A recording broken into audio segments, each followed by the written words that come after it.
নিজেকে একদম খাদেম হিসাবে মানে ওইখানে সংযুক্ত করার জন্য, খেদমত করার জন্য, এবং সাথে সাথে আমি এইখানে এসেও সাথে সাথে সাংগঠনিকভাবে যে আঞ্জুমান হুক্কামুল মুসলিমিন ইউএর জমিনে আহলে সুন্নাত ওয়াল জামাতের মতাদর্শকে প্রচার এবং প্রসার করার জন্য ওরা চেষ্টা করতেছে, সেই তাদের সাথে এসে আমার সাক্ষাৎ হয়।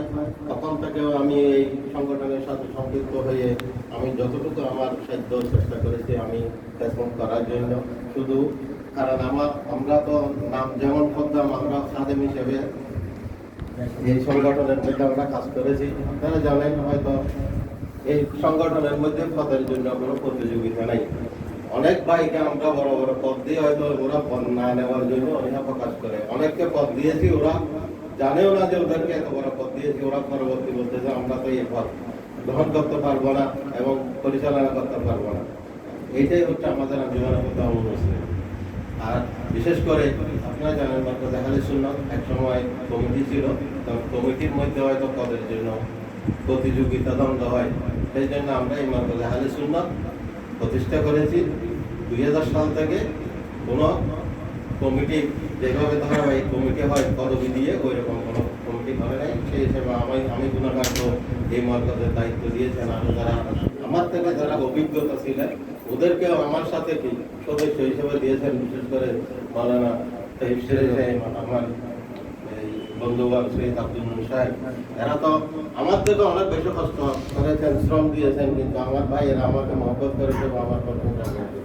যাই হোক, আমি আপনাদের কাছে অনুরোধ রাখবো, নিজেকে আপনি খেদমত করেন, সময় দেন। মাযহাব মিল্লাতের জন্য যদি আপনি খেদমত করেন, আল্লাহর পক্ষ থেকে আপনি সম্মানিত হবেন। আমি ইউএর জমিনে অসাংগঠনিকভাবে আমি একজন ব্যক্তি, আমি কারণ দেশের কোনো সংগঠনের সাথে যে সংগঠনের সাথে জড়িত ছিলাম এক সময়, এটা হচ্ছে দুনিয়াবী সংগঠন। যখন ছাত্র ছিলাম তখন আমি ওই আমলে ওই ছাত্রলীগই করতাম। তখন তো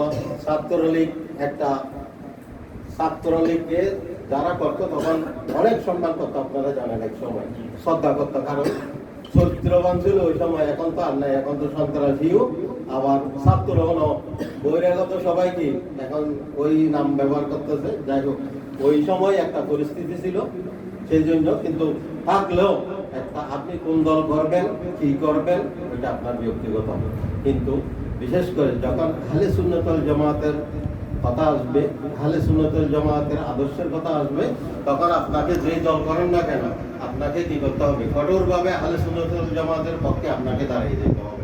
যদি আহলে সুন্নাত ওয়াল জামাতের আমি ধরেন আওয়ামী লীগ করতেছি, যদি ওই সবাই যদি আহলে সুন্নাত ওয়াল জামাতের বিপক্ষে যদি কেউ বলে, তখন তো আমাকে কি করতে হবে? আহলে সুন্নাতের পক্ষে আমাকে কি আমার সমর্থন দিতে হবে। এটা হচ্ছে কি আমার ইমানি দায়িত্ব। যাই হোক, আপনারা জানেন শুরু থেকেই ছিল না এই আহলে সুন্নাত ওয়াল জামাতের মতাদর্শের কোনো রাজনৈতিক প্ল্যাটফর্ম। ইনশাআল্লাহ আমাদের যারা মুরব্বিরা ছিল ওরা আমাদেরকে এই প্ল্যাটফর্মও দিয়ে গেছেন। যেহেতু আপনারা জানেন এইটা একমাত্র একটি সংগঠন আহলে সুন্নাত ওয়াল জামাতের মতাদর্শের, যে এটা আমরা আপনারা দেখেছেন আমাদের সাইকেলের মধ্যে ব্যানারের মধ্যে আমরা সুন্নিয়ত ভিত্তিক সমাজ ব্যবস্থা এবং রাষ্ট্র ব্যবস্থার জন্য আমাদের লক্ষ্য উদ্দেশ্য।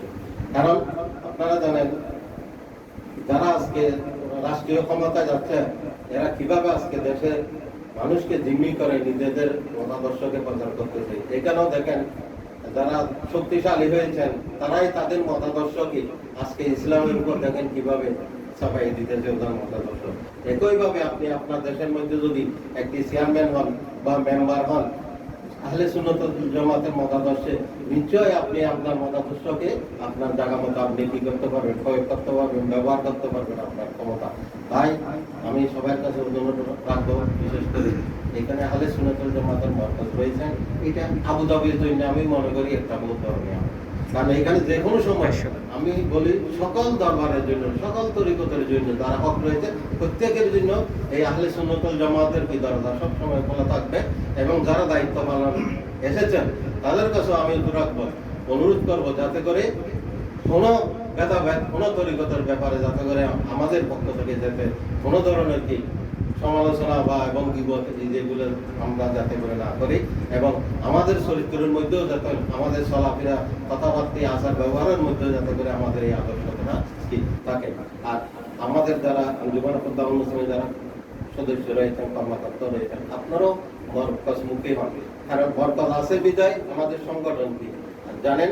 অন্যান্য জায়গার মধ্যে মুসলিমের একটি মিটিং করতে অনেক সমস্যা, একটা জায়গার ব্যবস্থা নাই, একটা হোটেলে করতে হয়, অনেক সময় হোটেলে জায়গা না পাওয়ায় একটা মিটিং করতে পারে। কিন্তু আপনার যে কোনো সময় যে কোনো অবস্থায় আপনারা বরকতের মধ্যে মিটিং আলোচনা, বৃহস্পতিরা মিটিংয়ের দরকার নেই, বৃহস্পতিবার আসলেন আলোচনা করলেন, আমরা কি করতে পারি। এইভাবে আপনাদেরও অনুরোধ করতেছি, আপনারা প্রতি বৃহস্পতিবারে আসেন মরকজের মধ্যে। এখানে ইমান এবং আকীদার এবং কোরআন তালিম হচ্ছে। আপনারা 10টা আমল করলেও তো আপনারা কি করবেন, এই 10টা আমলের উপর থেকে আপনি যদি মৃত্যু হয়, আপনি কি এই আমলের দ্বারা হয়তো আপনার নাজাত পাইয়ে যাবেন। তাই সকলের কাছে অনুরোধ রাখছি, আপনারাও মরকজের মধ্যে আসবেন এবং মরকজের সাথে যোগাযোগ করবেন। আর যারা আমরা অনেক ভাইয়েরা বিভিন্ন তরিকতের মধ্যে রয়েছে, বিশেষ করে তরিকত, এটা হচ্ছে রুহানি কোরআন, এটা হচ্ছে গোপন ইবাদত, এটা প্রকাশ করার কোনো দরকার নাই, এটা রাজপথে যাওয়ার দরকার নেই। এটা যত গোপন করে, একটু খারাপ লাগলো যেভাবে আমাদের মা বোনদের এই মাসিক একটা যে হাইস নেফাইস হয়, যেভাবে স্বামীর থেকেও ওইটা ওই মহিলাটা কি গোপন করে, কিন্তু তরিকতের কাজটা হচ্ছে কি ওই রকম, এর থেকেও আরো বেশি গোপন করার প্রয়োজন। কিন্তু আজকে আমরা কি করতেছি, ওইটাকে যেটাকে প্রকাশ করার প্রয়োজন ওইটাকে গোপন করতেছি, আর যেটাকে গোপন করার প্রয়োজন রয়েছে ওইটাকে আমরা কি করতেছি মাঠে ময়দানে প্রকাশ করতেছি। তাই অবশ্যই আমরা তরিকত করবো, আমরা তরিকতপন্থী। তরিকতের যে যে দরবারে রয়েছেন মশাইকরামে যে সবক দিয়েছে আমরা অবশ্যই কি করবো, আদায় করব। সাথে সাথে আপনি ওইটাকে টিকে রাখার জন্য, ওইটাকে বাস্তবায়ন করার জন্য আপনাকে মাঠে ময়দানে কাজ করতে হবে। কিন্তু কোনো তরিকতের ফির মশাইকেরা কোনোদিন রাজপথে আসে নাই, কারণ সুফিবাদ ওই রকমই, ওরা ওইখানের অবস্থানে থেকেই কি করতেছে, মানুষকে সঠিক পথ দেখাইতেছে। কিন্তু এই বর্তমান পরিস্থিতির মধ্যে আপনারা দেখেন ফেতনার যুগে আজকে এই সুফিবাদকে কিভাবে ধ্বংস করে দিবে, এবং এই সুফিবাদের যে মাজারগুলো রয়েছে ওইগুলো যেখান থেকে আমরা ইসলামের সমস্ত কিছু শিক্ষা নিয়েছি, ওইগুলোকে কিভাবে ধ্বংস করে দিবে, আমাদের ইমান আকীদাকে কিভাবে ধ্বংস করে দেবে, ওটা পায়দারি করতে হবে। সেই জন্য আঞ্জুমান খুদ্দাম মুসলিম ইসলামী ফ্রন্টের সহযোগী সংগঠন হিসেবে এখানে দাওয়াত দিতেছে। আপনারা জানেন বাংলাদেশের মধ্যে ছাত্র সেনা, যুব সেনা এবং ইসলাম রাজপথের জন্য কাজ করতেছে। আমি সবার কাছে অনুরোধ রাখবো, আমাদের এই হুসাইনি কাফেলা এবং মদিনার এই কাফেলার সাথে আপনারা সংযুক্ত হবেন, এবং বিশেষ করে ইউএর জমিনে আপনারা এই আঞ্জুমান খুদ্দাম মুসলিমের সাথেও সংযুক্ত হতে পারবেন। আপনারা জানেন আমাদের মশাইক ইকরাম যে তরিকতের একটি কথা বলতে হচ্ছে, হয়তো এখানে বলতেছেন যে আজকে তরিকতের করতেছি অমুক তরিকতের বা অমুক রাজনীতিকে আসতে পারবে না। আপনারা দেখেন আমাদের মশাই যারা রয়েছেন এদের ছেলেরাও পাকিস্তানের মধ্যে ওরা রাজনৈতিক ভাবে কি করতেছে না ভাইরা। আমাদের যিনি পীর সাহেব সাহেব এবং বর্তমান বাংলাদেশের মধ্যে যিনি এখন তরিকতের কাজ আঞ্জাম দিতেছেন, উনি তো একটি রাজনীতিক প্ল্যাটফর্মের সাথে, ওইখানে তো কোনো কি ভেদাভেদ নাই, ওইখানে কোনো, কিন্তু আমাদের মধ্যে তরিকতের ভিতরে এমন কিছু মুনাফিক ঢুকে গেছে, ওইগুলোকে কি আমাদেরকে চিহ্নিত করে হককে কি করতেছে, হকের সাথে হককে মানে কি দূরে সরাই দেওয়ার জন্য ওরা কি অপবাদ দিতেছে। সেই জন্য আমি বলবো, আমি ওই দুই একদিন আগেও গোসিয়া কমিটির সাবেক সভাপতির সাথে আমি আলোচনা করেছি। উনি যে বক্তব্য রাখেছেন, আসলে উনি যে কথাগুলো আমাকে বলেছেন, আসলে আমাদের মনের কথা উনি বলেছেন ওই জায়গায় ওনার সাথে আলোচনা করে। যাই হোক, বাহ্যিকভাবে যেটা হয়তো আমরা ধারণা করতেছি, কিন্তু ওনার বক্তব্যে আমি যতটুকু বুঝতে পেরেছি, উনিও একইভাবে আমাকে বলতেছে যে এইখানে যারা আজকে মুনাফিক করতেছে ওদের আসল কি নিজেদেরকে প্রচার করার জন্য, শুধু তরিকতের খেদমত করার জন্য না। যাই হোক, আমরা অবশ্যই কি এই রাজপথের যারা কাজ করতেছে ওদের সাথে সম্পৃক্ত হব। আপনারা জানেন হয়তো জামিয়া আমাদের একটা সুন্নিয়তের মতো, এখানে রাজনীতি মশাইকে হাজারাতে গ্রামের নির্দেশ রয়েছে হিসেবে ওইখানে তো রাজনীতি করা নিষিদ্ধ, কিন্তু বাইরে তো করার অনুমতি রয়েছে, বাইরে সবাই করতেছে, কিন্তু ওইখানে কোনো নাই। একই জিনিস এইখানে আজকে আবুধাবিতে খোদ্দাম না যায় কিন্তু দুবাইতে যায়, আবার রসুলকে নিয়ে যায়, একই একটা জিনিস। এই খাতাটা আবুধাবিতে এটা লেখা জায়েজ আছে কিন্তু দুবাইতে জায়েজ আছে কিন্তু আবুধাবিতে জায়েজ নাই, এটা তো হতে পারে না। তাই আমি যারা তরিকতের কাজ করতেছেন আপনারাও কি করবেন, এই জিনিসটা চিন্তা করে হয়তো আজকে আরো একটা কথা বলতেছি, যা এই তরিকতের যাদের থেকে ক্যাশমত নেওয়ার জন্য এই তরিকতের মশাইকে হাজারাতে গ্রাম চিন্তা ভাবনা করতেছেন ওদের থেকে ক্যাশমত নেবে, এটার জন্য আমরা বিভেদ করবো না, আমরা সবার ধৈর্য দ্বারে তরিকতের কাজ করব। সাথে সাথে দিন এবং মাযহাব মিল্লাতে এই যে আজকে এই মিশনটাকে আমরা সংসদ পর্যন্ত পৌঁছায় দেওয়ার জন্য যে মিশনটা রয়েছে জুমার কুদ্দামের মাধ্যমে, ওইটার সাথেও আমরা কি করব, সম্পৃক্ত হব। সম্পৃক্ত যদি হন দেখবেন আপনার জীবন কিভাবে সুন্দর হয়।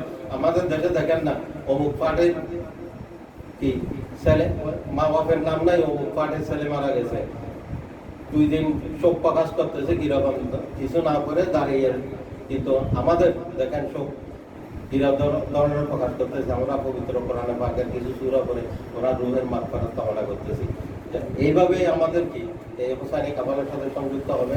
আর বিশেষ করে এই যদি কোনো কাজ করতে যান, আপনি নিজের যে স্বার্থ রয়েছে ওই স্বার্থকে যদি নিয়োজিত করে যদি আপনি কাজ করেন, কোনোদিন আপনি সফলতা অর্জন করতে পারবেন না। কোনো কাজ, যে কোনো কাজের মধ্যে যদি আপনি নিজের স্বার্থ রাখেন তাহলে ওইটা কি সফলতা কোনোদিন আসবে না। আপনি নিঃস্বার্থভাবে যেখানে কাজ করবেন ওইখানে নিশ্চয় সফলতা আসবে, আপনি কি সম্মানিত হবেন, ওইটা আল্লাহর পক্ষ থেকে আপনাকে সম্মানিত করে দিবে। তাই আমি সবার কাছে বলতে চাই, আমি অনেকদিন যাবত খোদামুল মুসলিম এবং মরকজের দায়িত্ব পালন করে এসেছি। অনেকের দায়িত্ব পালনের ক্ষেত্রেও অনেকের সাথে ঝগড়া বাজার করেছি, অনেকের সাথে কঠোরভাবে কথাবার্তা বলেছি, অনেকের মনেও জানা এবং অজানা অবস্থায় আমি মনে কষ্ট দিয়েছি। তাই আমি সবার কাছে ক্ষমা চাই নিচ্ছি, আমাকে ক্ষমা করে দিবেন। আমিও আপনাদেরকে ক্ষমা করে দিয়েছি এবং যতগুলো আমারও ভুল ত্রুটি রয়েছে ওইগুলোর জন্য আমি ক্ষমা প্রার্থনা করতেছি, আমাকে ক্ষমা করে দিবেন।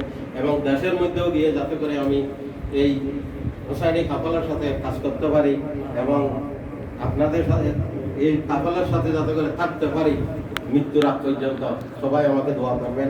এবং দেশে গিয়েও যাতে করে আমি সুন্দর জীবন যাপন করতে পারি সেই জন্য দোয়া করবেন।